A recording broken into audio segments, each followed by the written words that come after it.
everyone. I just wanted to show you how easy it is to use these command strips. I'm going to use my little notebook right here so you can just kind of see how easily it applies and how easily it is to remove.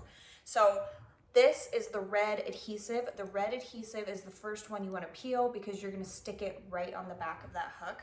So you just peel that right off, and then the little hook goes right on top of it. Super easy. If you need to kind of move it around so it's perfect, you totally can, but then just hold it for a few seconds so it really adheres to it.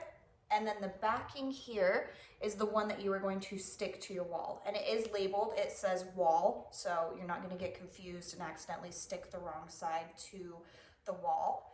So you just peel that backing off really easily. It looks like that now. And then you just pretend this is a wall, but you take any surface, you stick it on, and you just hold it, usually for like about 15 to 30 seconds, just so that adhesive has a chance to really bond and it's not going to move anywhere. And then once you have held it for a few seconds, it's on there really well. This little tongue does move around, so you can adjust it. And then when you want to remove it, all you have to do is pull this little tab, so you can flip that up, pull this tab straight down, and the adhesive comes right off.